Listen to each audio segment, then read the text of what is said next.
Chad Pergram, join us right now. Jump in here and tell us what we need to know at this point. Well, Sandra, I think what's significant is that we thought there might be 5, 6, 7, 8 votes against Kevin McCarthy, but there have been 19 votes right now for someone else by name. That's a little bit higher than we anticipated. And that also underscores the depth of the problem that Kevin McCarthy faces today or perhaps in the coming days. He has never been able to move that meter over the past couple of months. There were more than 30 members of the Republican conference who voted against him in November. That vote doesn't really count. This is the nomination in the House Republican Conference. But he was never able to significantly close that gap since just after the election. And this is why just having a narrow majority in the House of Representatives is such a problem for Kevin McCarthy. If he had a big 50-seat majority, which is what we thought he might have, at least some Republicans predicted that, he would be in much better shape. Now, one thing I want to direct your attention to here is that leadership elections are not partisan politics. They are what we call here on Capitol Hill particle politics. They are decided at the subatomic political level. That's why it is very hard sometimes to determine who is going to get into leadership. For years, there were several people who were lined up behind House Speaker Nancy Pelosi, including Steny Hoyer, the then majority leader, who we thought might move in to succeed her at some point. We thought that Chris Van Hollen might do that. We thought that that someone like Rahm Emanuel might do that at some point. It never happened. In 20 years, Pelosi was the leader of the Democratic Party. We thought at one point that Kevin McCarthy was supposed to succeed John Boehner in 2015. That didn't happen.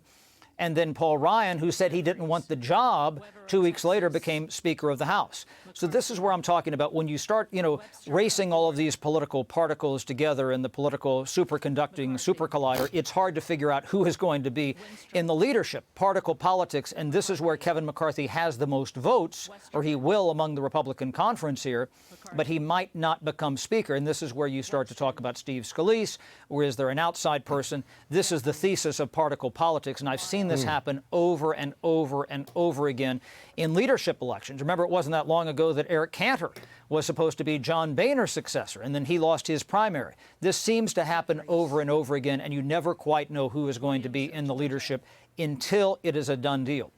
The other thing that is significant here is that Nancy Pelosi, the outgoing Speaker of the House, the former Speaker of the House now, that, she always knew exactly how many votes were there. Kevin McCarthy was never known when he was the whip or the majority leader or the minority leader for being a good vote counter. Nancy Pelosi could count the votes down to the individual member. And I think that, when you look at the scoreboard right now, there's 19 Republican members who voted against him. And people thought this was going to go to a second ballot anyway, but we thought that number was going to be a lot lower, is that Kevin McCarthy has not been able to whip his conference to support him. That is a major disconnect, and that shows this chasm that starts at the beginning of the 118th Congress when we get to passing bills. How are they going to keep the government open in, say, September, at the end of September? That's when the government next needs funding. How are they going to vote to get something out of committee? Vote to impeach Alejandro Mayorkas, which is something that they have suggested, the DHS secretary. How are they going to deal with the debt ceiling? If they can't even agree on a speaker, they can't pass all these other big bills or resolutions or high-minded ideas that they have. This is a really rough start, the roughest start for any majority in recent House history. But the opponents of Kevin McCarthy, Chad, are hanging tough here. Andy Biggs just tweeted, "My colleagues have made clear our party deserves a new leader. McCarthy should stand down and allow us to select someone else in the next ballot." You see the 19 others there on the screen. The others that were voted for, 10 votes for Andy Biggs, 6 for Jim Jordan, 1 for Jim Banks, 1 for Lee Zeldin, and 1 for Congressman Byron Donalds of Florida. It's interesting that we talk about Steve Scalise, Chad, as a potential consensus candidate for Speaker if McCarthy can't make it. He hasn't received any others' votes at this point. The name Lee Zeldin has been bandied about as potentially somebody who Republicans could rally around. But, where we are in this process, as you pointed out, Chad, this is going to go on for a long, long time. Yeah, and John, I think that's the issue here, that when they talk about Steve Scalise here, he has not put his name out there. He has tried, at least publicly, to be a good soldier dealing with Kevin McCarthy, supporting him. There was a point in time not that long ago that there was a bit of a rivalry there. Certainly, Steve Scalise got a lot of, political energy after he came out, in pretty good health after the baseball practice shooting in June of 2017. There were some people who thought that Steve Scalise might have missed his moment politically at that stage because he was extremely popular at that point. But right now, it's hard to see how Kevin McCarthy ever brings this together. Again, I keep coming back to this. He hasn't really moved the meter. And in the past few days, his situation appears to have gotten worse. And this is where we might get some very unexpected things happen.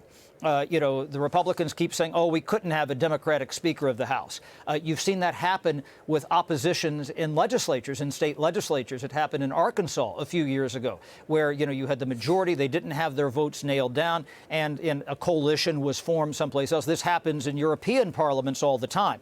It's not something we do here in the House of Representatives, and that is the historic nature of this day, going to a second ballot for the first time in 100 years.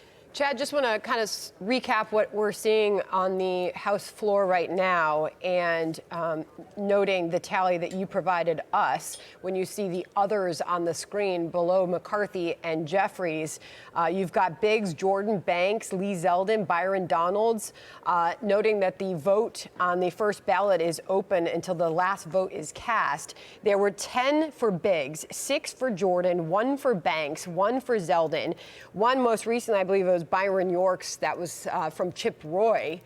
And we were just talking to Ronna McDaniel a moment ago, who suggested there was a small amount that would show up against McCarthy here, but that number is clearly bigger than she and many were anticipating heading into this vote today, Chad. Right, and that's why it's going to be interesting to see just how long Kevin McCarthy, after this first vote, if you take 2 or 3 votes and you start to get the same result later tonight or tomorrow, or then maybe we show up here on Friday morning and it's the same thing, and again, you're not moving the envelope to some degree, does Kevin McCarthy drop out? He knew he did not have the votes in the fall of 2015 after John Boehner stepped aside. And just before the conference was supposed to nominate him, he and his chief of staff and others, there was a meeting in the minds with John Boehner, said, I don't have the votes. I'm going to drop out. And it was a big shock to everyone on Capitol Hill. Here, everybody, or Kevin McCarthy, at least publicly, has put on a good face. I asked him this morning if he was going to drop out. He said no. He reminded everyone that he had the longest floor speech in House history. And he said that, he might have the most votes for Speaker before this is all over. And again, I keep coming back to the 1856 model where they took 133 votes. So we got 132 more after this one if we're going to get there. But it would be hard, we'd be hard pressed to see just how much longer they could let this go on. But again, frankly, it looked like at the beginning of the week that this was, in fact, going to take a few days. The 19, that is a higher number than we anticipated. But when you talk to everybody here on Capitol Hill, everybody thought, yeah, we're probably going to be here Wednesday, Thursday, Friday, maybe the weekend next week. You start to get into that realm of that second longest speaker's race, which is what happened in 1849. All right, Chad Pergram with us on the breaking news there on the House floor as the vote concludes. Chad, thank you very much. We'll see you again shortly.